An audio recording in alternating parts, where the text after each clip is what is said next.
I wanted to be at Texas State. I chose to be at Texas State. I'm from Texas. That was important to me. I always knew if the right guy got this job, you better watch out. You better watch out. This is Win Now or Get Bent, episode 122. If you don't already know, I'm Kev Tardello, coming to you on Friday, September 1st, and we have a depth chart.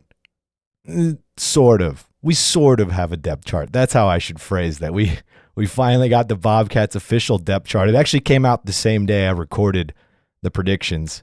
So it was very timely, kind of timely, because we planned on releasing it on Tuesday, but we ended up releasing it Monday night, which was pretty cool. It seemed like a lot of you responded to that. I said you're hearing this on September 1st, Friday, September 1st. You might be hearing this on Thursday night as well, August 31st. If everything works out time constraint wise, we're still going to plan on dropping them in the morning, but if we have time permits, Zach's got the wizard, Zachary Webb. He's got a lot going on himself. I've got a lot going on with my statesman work and everything we're doing here. But if we got time, we'll start dropping them the night before during the season. But before we get to any of those Bobcats, this episode is sponsored by the Galindo Collective, TGC LLC, thegalindocollective.com. That's GALINDO collective.com, a team of professional consultants dedicated to helping others realize their business potential through people, planning, and practice. Their services cover a wide range of areas such as business strategy, marketing, human resources, and financial planning. They offer full-service solutions on general business evaluations, but specialize in residential and rental properties, commercial operations, and construction. If you own property and want to maximize its profitability, contact TGC at thegalindocollective.com. That's GALINDO, galindocollective.com, and follow their social media platforms on Twitter or X, whatever you want to call it, at TGC_LLC. And on Instagram and Facebook at the Galindo Collective. Shout out to Rick Galindo, true Tech State sicko, a Tech State grad. He's sponsoring us through the whole season. Can't thank them enough over at TGC, thegalindocollective.com. All right, let's get to these Bobcats. So I talked a little bit about volleyball and soccer on the last one. I'll do a quick update here before we're going to dive into football. Lots to talk about with football. Obviously last episode we did a 2-deep prediction, and then the 2-deep came out. 2-deep sort of. Some of these, there's 4 guys listed and in 2 positions, each one of them with an or. We'll go all the way through all that before we dive into a Baylor preview. I've got a good preview for you coming up. An opponent the Bobcats have played each of the last 2 seasons. They are playing them again on Saturday in Waco. But let's talk a little volleyball. Not much to update since the last one. They're still 2-1. They haven't played since then, but they are hosting the Texas State Invitational this weekend, starting with UNT tonight on Thursday when I'm recording this. Maybe you've already heard it on Friday. I'll try to do what I did last week and include it in the presser pod audio and update there. Same goes for soccer. They're still 2-2 after losing their last 2 games, both of those during the hate weekend, non-conference hate weekend. Lost to UTSA and UNT, but they are hosting Oklahoma State tonight. Again on Thursday. I keep saying tonight. On Thursday. So pretty big opponent they are hosting out there. After losing those last 2, it'd be nice to get a win over Oklahoma State. Before I dive into the 2-deep prediction, Levi Bell made the practice squad for the Seattle Seahawks. It's unfortunate he didn't make the 53-man roster. Really thought he would have. Was really successful in the preseason games that he did play in. His first game, he had a sack and a 6 quarterback hurries, 2 other quarterback hits besides the sack. So he was looking good at that edge position. And then the next game, they had him at fullback, and he paved the way for a touchdown. It really seemed like, okay, man, they're looking at using him in all sorts of places. He even played some special teams, but they ended up waiving him and then bringing him back on for the practice squad. But, that's still pretty big and good for him that he's on the practice squad. Maybe he can work his way onto a roster spot. He just needs to prove himself a little bit in camp and practice. But shout out to Levi Bell. Pretty cool for him. But let's do it. That was real quick because I really want to dive into football. Obviously, the game is on Saturday. We are here. It's finally here. I guess I'm so excited about it. I didn't even do a shout out to the bucket hat I'm wearing right now. WNOGB.com. Go get your hats, everybody. I'm feeling the bucket hat so much I brought it back for another episode. So go check that out. Shout out to everyone who has been buying hats and shirts. We have cool Sicko shirts as well. Some new stuff up there. So go check it out. WNOGB.com. All right, let's do this two deep comparison. As I was saying before, I put out mine, they put out theirs, and I was pretty close on a lot of them, but there's some that I was way off on completely. And some of the things I'm pretty sure I'm still right on. They're just putting up some smoke and mirrors. So before we do the dive into the comparison, let's just talk about the depth chart when they put it out. So there was 38 or designations in those positions, whether it was a starter or a backup. There were 12 positions on offense. There was an extra linebacker position on defense. We're all expecting that 4-2-5, and they produced a 4-3-4 on the depth chart with a linebacker minus a DB. I'll unpack my thoughts there and what I think that linebacker position actually is. I think it's the star that we've talked about, but we'll get there. The 12 positions on offense, 4 receivers, a tight end, a running back, 5 offensive linemen, and a quarterback. Usually they're going to roll with obviously 5 offensive linemen, a quarterback, a running back, but then it's usually going to be 4 receivers. And in certain packages, it'll be 3 receivers and a tight end. Who knows? They've talked a lot about 2 different tight ends, so maybe you could see like Connor Fox and Titus Lyons out there in certain packages. Maybe they'll have 2 tight end packages, use them as kind of that halfback spot that as a blocker, because they do run a lot of gap scheme with their blocking. That means they pull those guards and tackles a lot. I've even seen the center pull in some practice. So I imagine with that, you will need that kind of halfback tight end position. They definitely don't have a fullback that they're using for that one. But for the most part, it's going to be 4 receiver set and a running back.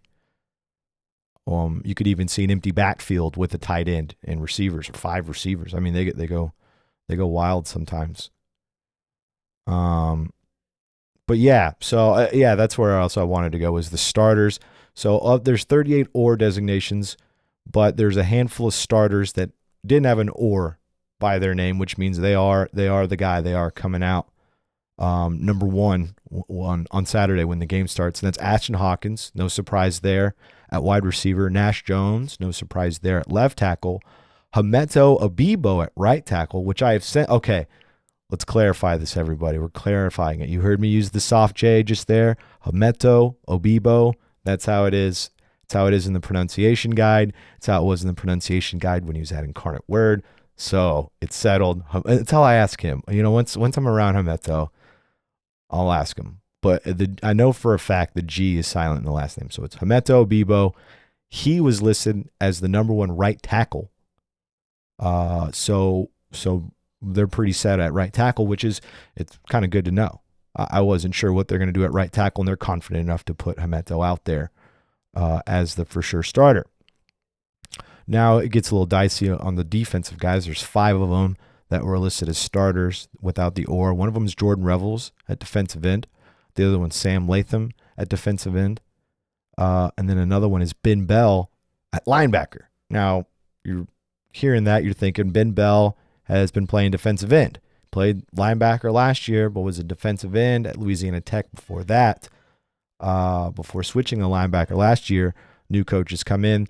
They bring out the 4-2-5. They need more linemen. They switch him to defensive end. Been seeing him play defensive end all spring. We saw him get 4 sacks as defensive end in the spring game. And now they have him listed as a linebacker. So I think it's a little bit of smoke and mirrors. I think he's actually a starting defensive lineman.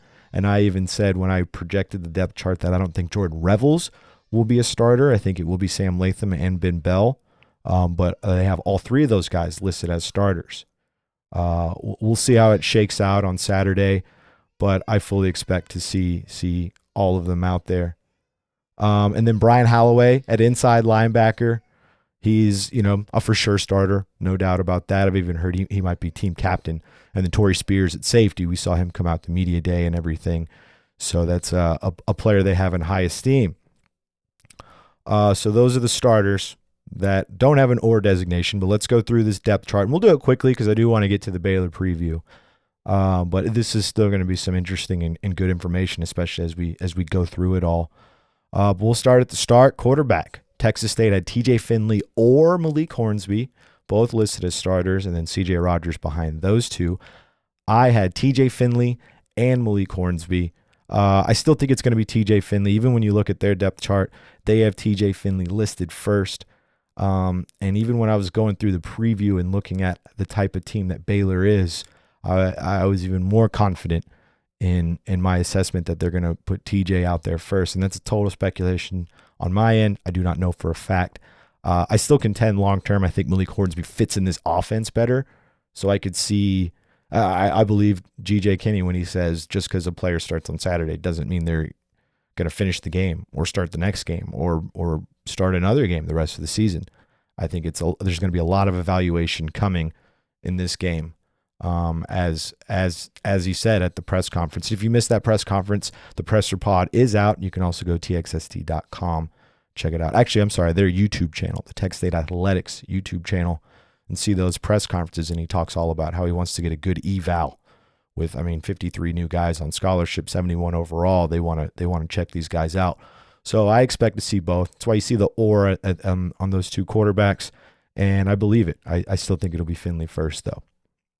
At running back, Texas State had Calvin Hill or Jamel Jeter listed.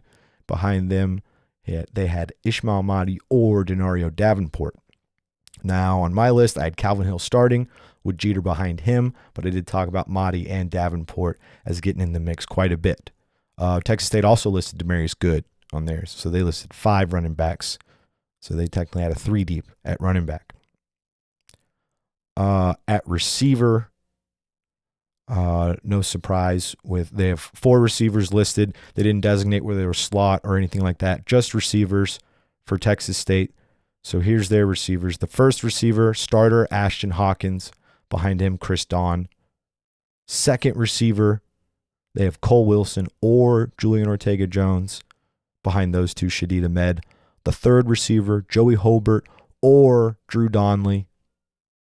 Nobody behind them, just both of those, their names in bold, designating starters. Wide receiver 4, same situation, Sean Shaw or Bo Corrales. So 4 receiver spots, but 1, 2, 3, 4, 5, 6 starters for those. 5 starters. Whoops, sorry. I think I counted Ortega-Jones twice, 2 names. But for me, I listed 2 slots and 2 receivers, which is what I've seen from this offense when they go out there. 2 guys out wide. We've talked about that boundary spread that they have. They spread them out real wide, and Dave Aranda was really talking about it at his press conference. And I've included the Dave Aranda's press conference as well in the presser pod. So if you haven't heard that, you can check that out as well. But he talks about how wide they get, and they're basically on the sideline.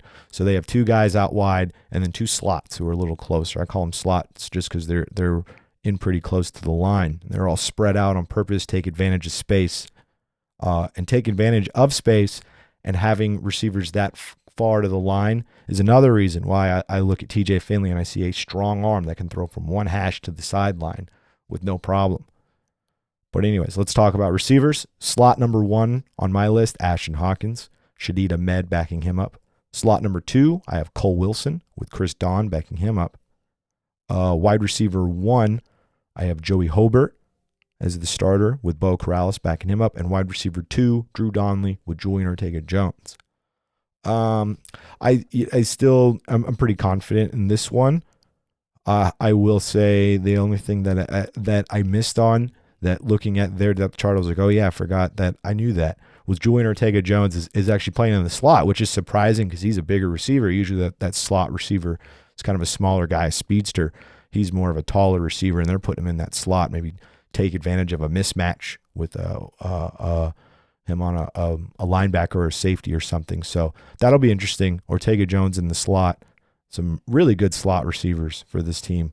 I mean, there's 4 of them that could be starters. easily. I mean, I guess they're deep at receiver. I mean, 4 of them that I would be if they said, "Hey, this is the starter," I'd be really confident in seeing that player out there. Tight end was pretty similar to mine. They had Connor Fox or Titus Lyons and Simon Gonzalez behind them. I had Connor Fox as the starter with Titus Lyons behind him.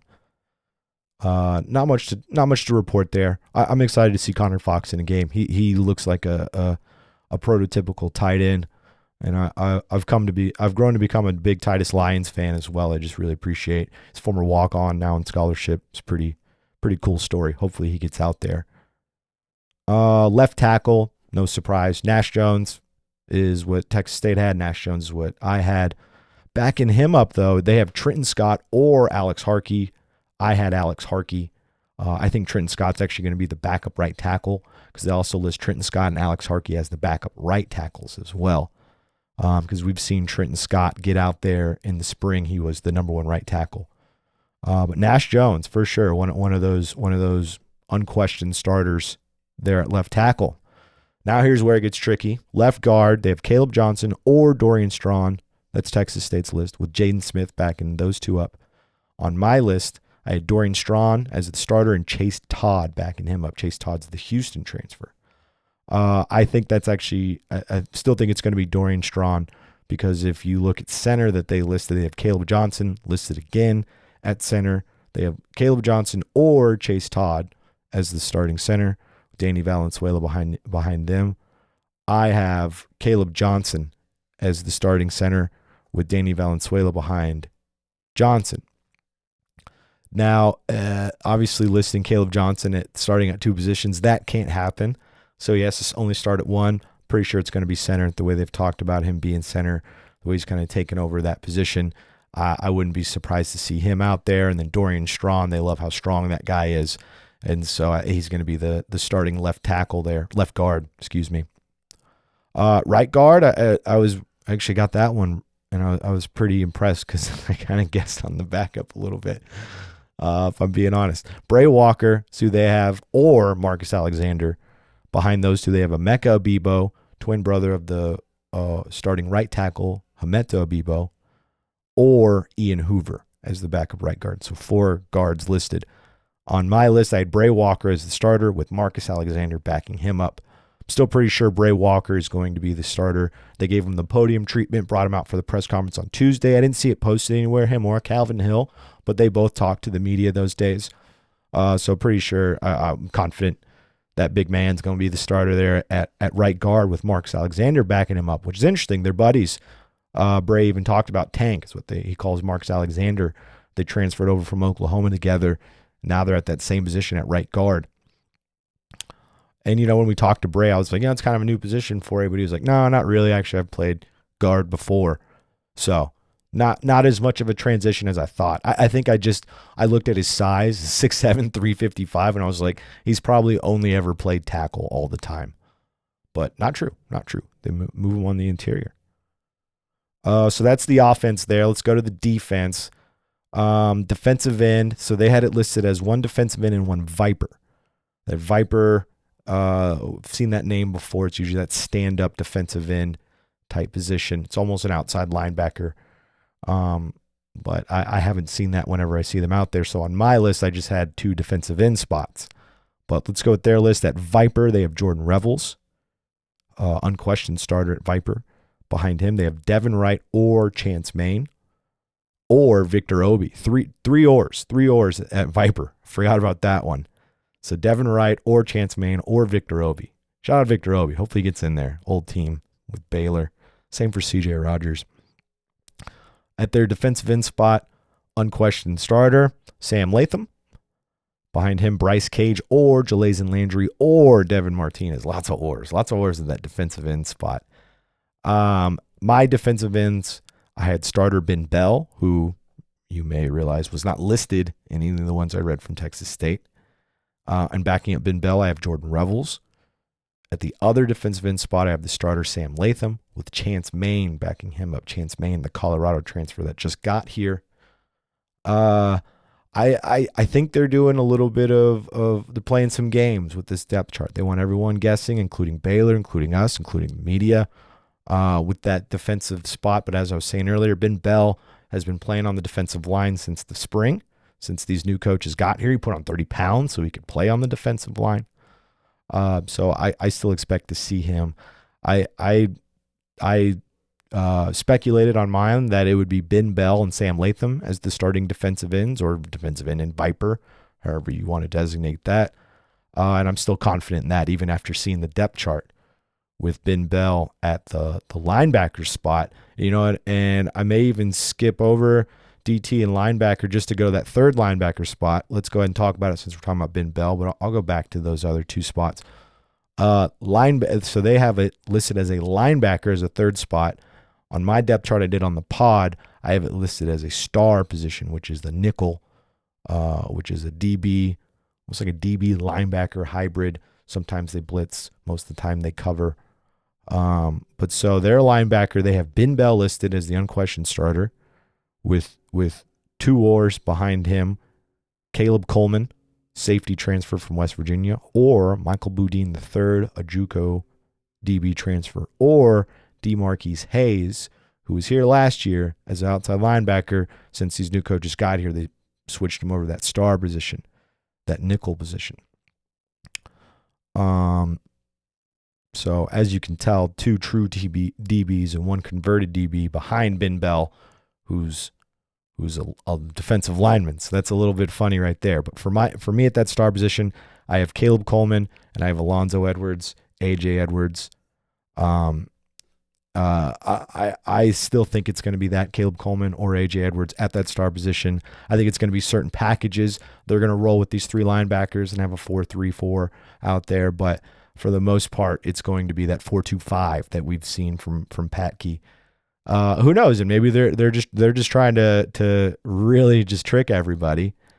They're like, everyone's expecting the 4-2-5. Let's roll with the 4-3. I don't anticipate that. But it would be interesting. You know, I mean, even when I was reading the Baylor game notes, they're like the 4-2-5 defense of Texas State. So pretty interesting. Defensive tackle, we have Myron Warren. For Texas State, this Texas State's list, defensive tackle, 2 defensive tackle spots, Myron Warren or Terry Webb as the starter, Christian Rory or Cam Washington behind those two. For the second defensive tackle spot, they have Dominique Ratcliffe or Tavian Coleman as the starters. For me, I had Jason Gold Jr. as a starter with Terry Webb behind him. The other defensive tackle, I had Tavian Coleman as a starter with Christian Rory behind him. Now, Jason Gold Jr., I'm pretty sure, is injured.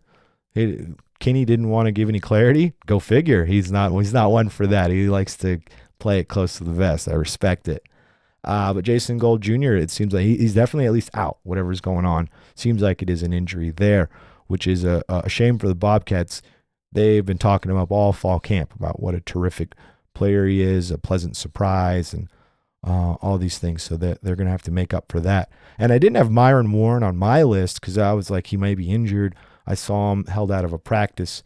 On Tuesday practice, they went all in on team drills. You know, usually media can show up and watch some of the warm-ups and the individual drills. They were 11-on-11 right off the bat, so I wasn't allowed to see anything. So I didn't get a great look on Tuesday. But we'll see on Saturday if Myron Warren's available. That'd be a big one for them, especially with no Jason Gold. Inside linebacker, 2 linebacker spots. They have an unquestioned starter with Brian Holloway. Behind him, Derek Mourning or Josh Emanuel. At the second spot, they have Dan Foster Jr. or C.J. Williams as the starter. Kenny Haynes or Khalil Alexander backing him up. For me, I have Brian Holloway as the starter, Dan Foster Jr. as the other starter, and the 2 backups, C.J. Williams and Derek Mourning. I'm very confident in that. I think that's what we're going to see coming up. Let's power through cornerback and safety real fast. Texas State's had Josh Eaton or Chris Mills, backed up by Jalen Shelton or Charles Brown, which was interesting. Position switch and a number switch for Charles Brown. Remember, he was a receiver, real fast guy, took the top off the defense. He does play that slot receiver spot, and I just was going over how deep they are at slot. So this is probably a way to still utilize his athletic ability and not keep him deep on the bench and put him at a position where they could use some depth at corner. So we'll see how that shakes out for Charles Brown. Hopefully he keeps his head up and he's not too down about that. I mean, make an even bigger name for yourself at that position. You never know, man. I look at guys like Cordell Rogers, played quarterback in high school. A lot of these converted DBs are some of the best ones because they care enough to switch a position and still play football, and they end up working a little bit harder. So we'll see. The second corner that Tech State has listed, Caleb Ford DeMint or Alonzo Edwards Jr., who I had at that star nickel position. And behind those two, Roderick Hockley or John Blunt Jr. For my list, I had Josh Eaton as the starter, Caleb Ford DeMint as the other starter, with John Blunt Jr. and Jalen Shelton backing them up. Still confident in that one. Barring an injury with KFD. I saw him held out of a practice not too long. I was trying to interview him and I couldn't because he was hurt. So hopefully he's available. At safety, they had an unquestioned starter with Torrey Spears, backed up by Bobby Crosby or Javin Ware. The other safety, they had Sean Holton or Caleb Culp, backed up by Ronnie Hamrick. On my list, I had Torrey Spears and Caleb Culp as the two starters, Bobby Crosby and Sean Holton behind those two. You know, now that I'm looking at this, actually, that's not what my list was. I have it written here. When I read it on Monday, I actually had Caleb Culp and Sean Holton because after I got to talk to Holton, I was like, well, maybe they're going to move him up as a starter. I was like, maybe that relegates Torrey Spears to a backup position. But I didn't consider that Culp and Holton are the same size, kind of play the same position. So it makes sense that they have him designated for the same safety spot and then Torrey Spears at the other one, a taller safety, 6'4". So that one, I'll concede to them. I think that's more so what it'll look like, Torrey Spears and then Sean Holton or Caleb Culp at the other side. But there you go, depth chart comparison. In conclusion, final analysis, we'll see on Saturday, I guess. We'll find out. 38 designations, 83 different players at those different positions. 83 of the 120-man roster are on the depth chart. It's not how it's supposed to be.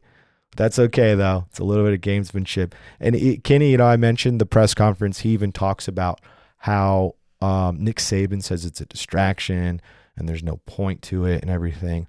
But I'd argue that it's more of a distraction to put out a Fugazi one like they do and have us all like, hey, what are they going to do here? What's happening here? What does this mean? Where's Jason Gold? Why is there a third linebacker? You put all these questions and you just... Yeah, I'm 30 minutes into the podcast and I haven't even gotten to my Baylor preview yet because I'm talking about this depth chart. So I would contend that that's more of a distraction than anything. I mean, because I'm certain that all the players there know their jobs. They know who's going out there first already. Maybe there's a few that still don't. They have to know at quarterback, right? You'd imagine. That'd be pretty crazy. I mean, because even with Everett Withers, when he was the coach here, wouldn't tell us we found out on Saturday unless we found out before and tweeted it, which he didn't love. Would happen sometimes. So we'd have to wait till Saturday for him. That was his theory. Don't want to tell anybody. Don't want to give a competitive advantage. Didn't work out. He lost a lot. Then Jake Spavital comes along. He believes in announcing a starter early. Even during fall camp, it was 2 weeks before the season, he would name a starter. That theory didn't work out either. So both ways failed. I've seen both ways fail. My conclusion is it doesn't matter. It just offers a little bit of clarity for like TV people. They know what to expect, who to look for. For myself doing a podcast, we know what to talk about. But, first game, gamesmanship. There's not a lot of tape. Got to do what you got to do. Trying to get a massive upset over a team that you are 27.5, I believe the spread is at right now. 27.5 point dogs to... You got to do what you got to do. So this is what they feel they got to do. So we'll deal with it. It's not it's not the end of the world by any means. It's more for us to talk about though. I'm just saying it's against that whole distraction notion. So I can get distracted with a bad depth chart too. Trust me. It's not hard. It's not hard to distract me, especially when it comes to football and Bobcats. But all right, let's do this Baylor preview, huh? Let's get to it. Let's talk about these Baylor Bears. The Bears. Not that Bears, that's Chicago. This is the first of 4 consecutive home games that they're going to have. 4 straight home games. Must be nice. It's a really nice schedule. I mean, that's crazy. I wrote that down, and I don't even believe myself so much that I'm going to check it because I do have the game notes right here. Scroll up. There you go. Is that real? First 4 games are at home. 2023 schedule. 1, 2, 3, 4. Yeah. Wow. Unbelievable. I mean, that's something. They have 8 home games overall, which is crazy in itself. That must be nice. I don't know what they have to do to get that kind of scheduling, but can we get some of that? I mean, they start the season with 4 straight home games, and they end the season with a home game. So nice schedule, guys. And even look at that schedule. I don't know if I've said this, but I kind of like the new Big 12. When I look at it and think of the prospects seeing a Big 12 schedule, I'm like, it might be more fun the way that they're going. But anyways, that's off topic. So 2022, they won the Big 12 in 2021. In 2022, they had a little bit of a letdown. Still a pretty good defense. Dave Aranda is a defensive coordinator at a bunch of stops: LSU, Wisconsin, Hawaii. He's a strong defensive mind for sure. So they had the 3rd total defense in the Big 12 still last year. Is the 7th total offense. That was offense that kind of was their Achilles heel, if you will. They had the 3rd best rush defense and the 2nd best pass defense. So they're good on both sides of that. They were 9th in sacks by. That's an area where they struggle a little bit, is getting sacks, and 5th in sacks against.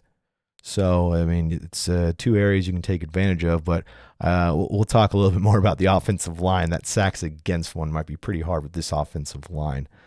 But that is one weak spot that they have is getting sacks on defense. And in an offense like they're trying to run, where it's you get the ball and you're getting rid of it fast. It's a 2 seconds or quicker style of offense, which most offenses are trying to be, but this one is really committed to it. The Texas State one, I should clarify. That's helpful. If you're not in the backfield long enough for them to sack, they're not going to get a lot of sacks. So one to help the Bobcats. We'll talk about the ones that won't help the Bobcats here in a minute, because they're pretty strong in some places. But let's look at 5 guys to watch for this Baylor team. This name you'll remember, Richard Reese. Remember him last year? He set a Baylor freshman record with 972 yards rushing last season.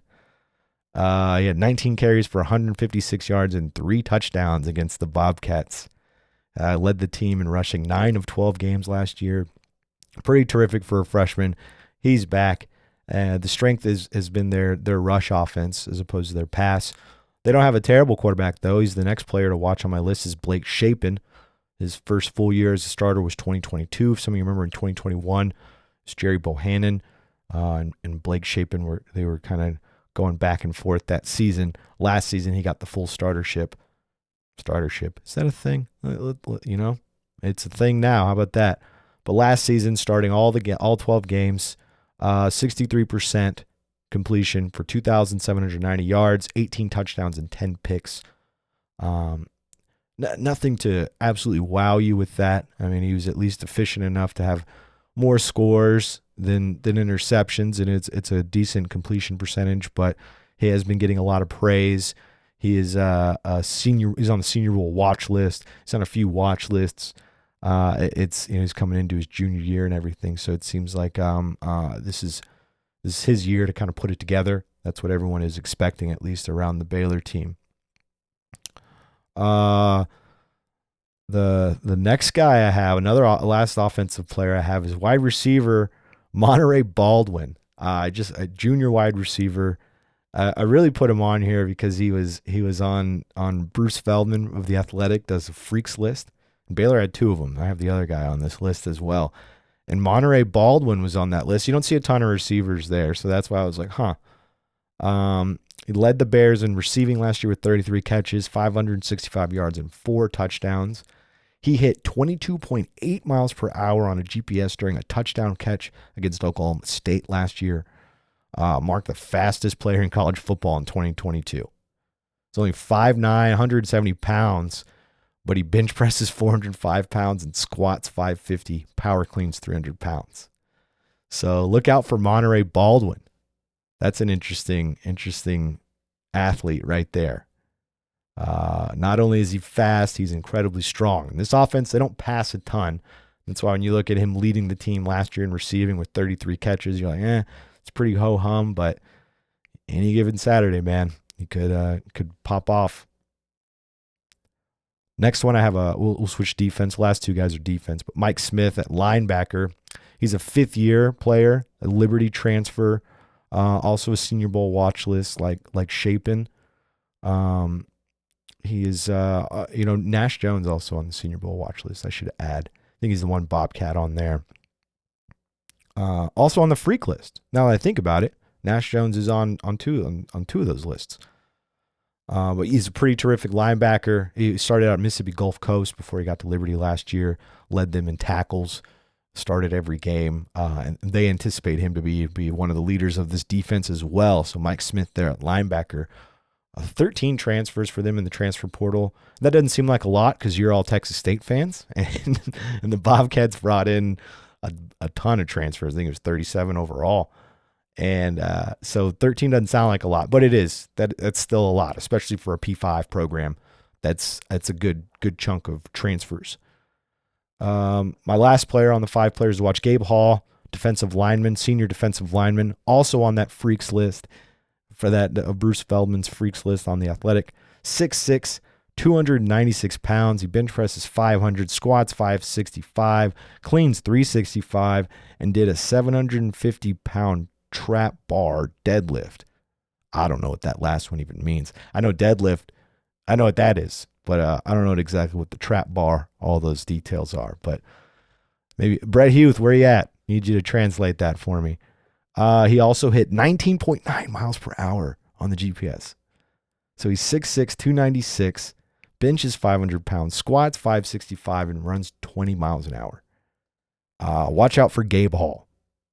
So there you go. I'll go through them again real quick. Richard Reese at running back, Blake Shapen at quarterback, Monterey Baldwin at receiver, Mike Smith at linebacker, Gabe Hall on the defensive line. Man, speaking of the defensive line, that's the big thing with this Baylor team. I've talked about Dave Aranda, defensive-minded guy. They even have a defensive coordinator, Mike Powledge, I believe his name is, that is highly regarded. And the Baylor prides itself on its front seven, specifically, not just with Dave Aranda. It's been a thing they've really taken their pride in since the 80s. So much so when you look through their game notes, they have a special area designated for their list of seasons. Their list of seasons with the most games they've held opponents to under 100 yards rushing. It's one I haven't seen. I remember seeing it last season too. I was like, man, they really put a lot of weight into that and holding teams below 100 yards rushing. Going through that list, 1986, they held 7 opponents to under 100 yards. 2021, it was 6 opponents. Texas State was one of those.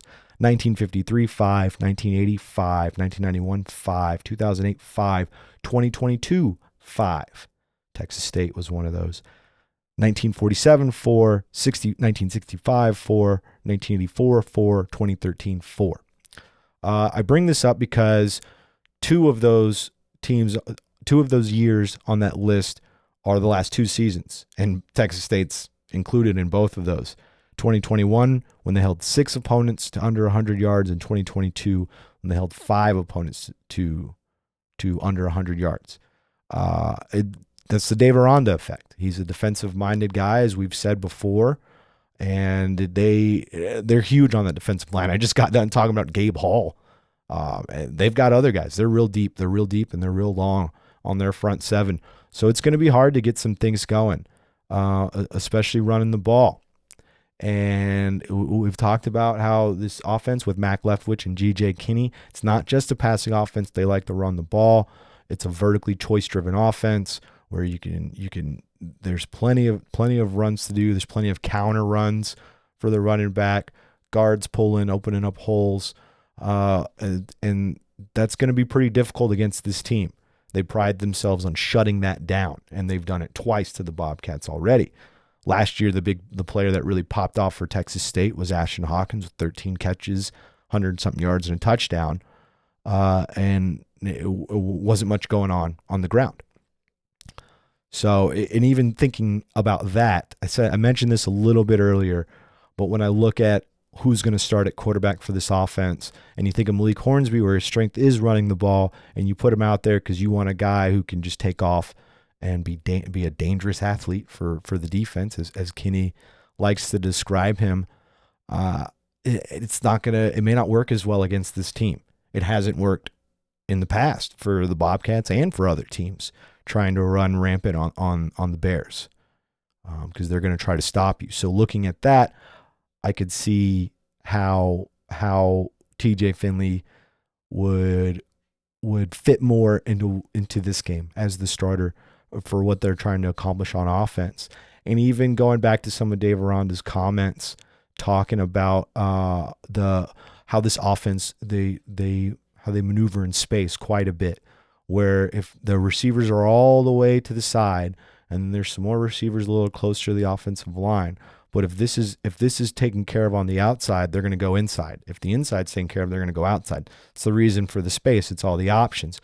You have to have a strong arm to take advantage of that space, as I mentioned, from one hash mark to the sideline, because these receivers are basically on the sideline.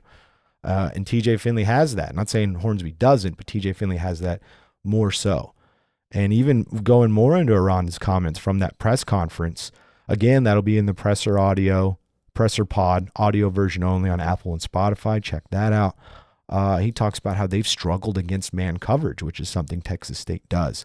And he's not looking forward to facing that, and he has to figure out how to do that. I think taking advantage of that, they're going to try to stop the run, and they're not that great against man coverage. Take advantage of that. That's one way to get over that opponent.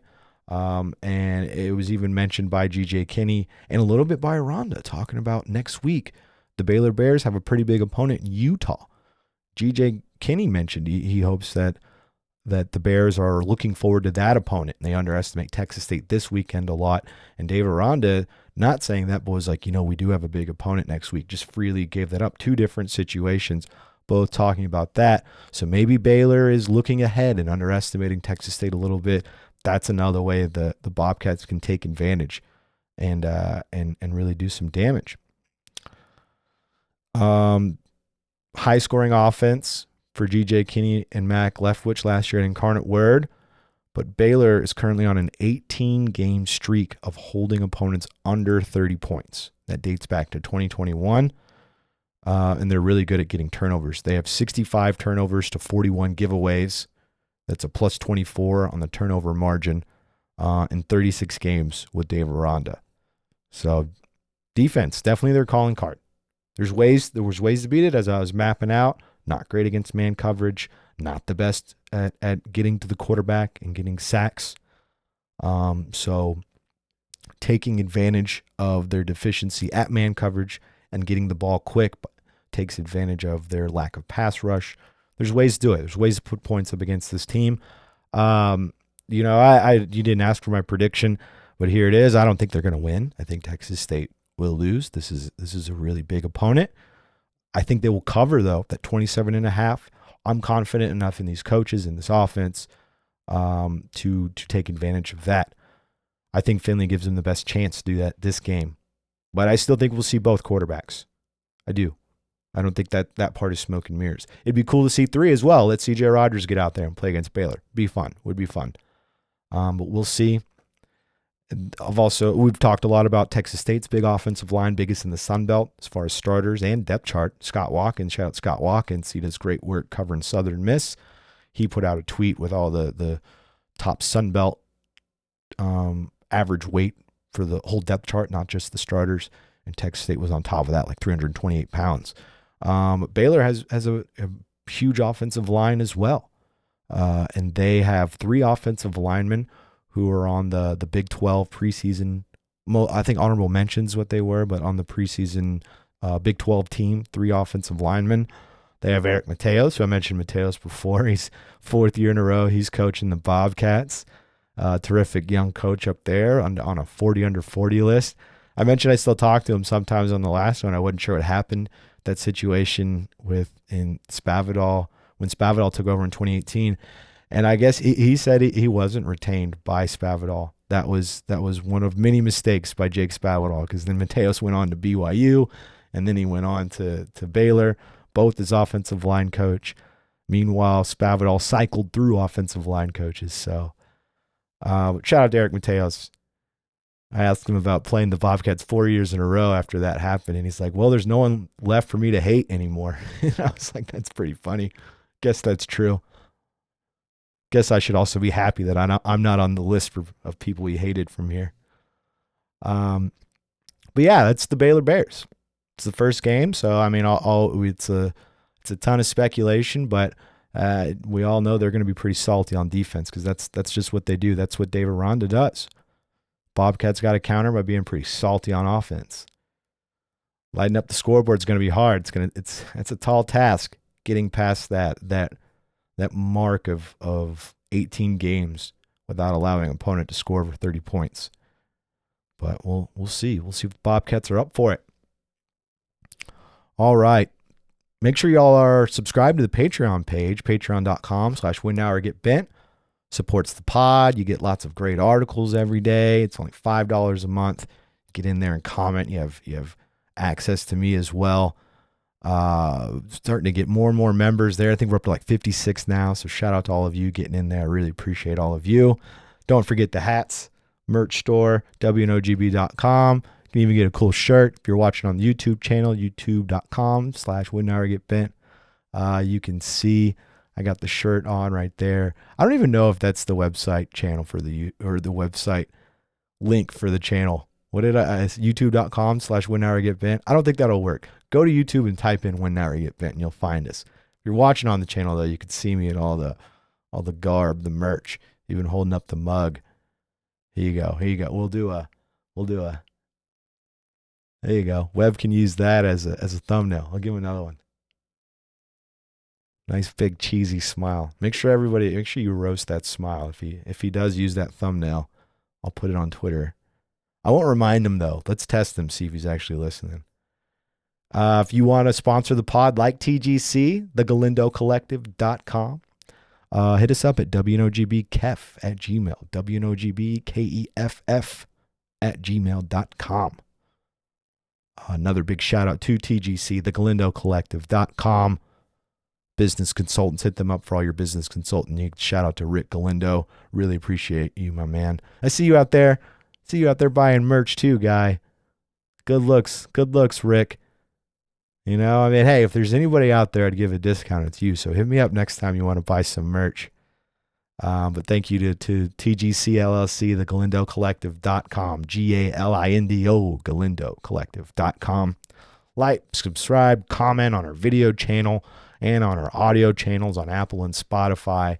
Sign up accounts for your friends.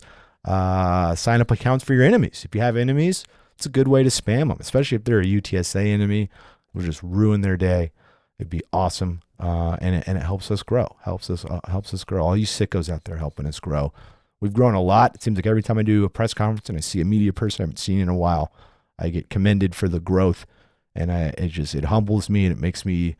I'm very proud of where it's gone, and all of you supporting it has made it go that way, and we're gonna keep it popping there. But also thank you to the Wizard, Zachary Webb, for producing this episode and every episode, and lots of videos on our YouTube channel. Go check out the YouTube channel, When Now I Get Bent on YouTube. It's his baby. He's really curating that YouTube channel. We've got a lot of good videos going. We're up to like 225 subscribers, so make sure you mash that subscribe button. Helps us monetize the pod and all that good stuff. But all right, that'll do it. Hey, next time we're going to be talking, it'll be post-game. We'll figure out what we're going to do. Me and the Wizard, we're definitely going to Waco. We'll have something for you post Saturday. Something a little extra, whether it's something quick, initial reactions, or I don't know. We're going to kick around some ideas. This is the first time Zach and I are working on a season together. This is the third season of When Now I Get Bent, but Zach came along in February, so we haven't done a season yet. So we're going to figure out our workflow. We've been doing the 2 pods a week. Still planning on doing 2. Is it going to move to 3? Is it going to be something else besides a pod? Not sure, but hang with us. Stay tuned while we figure out all this content game out there. Let's do it. Let's get to some football, everybody. I hope you're as excited as me, man.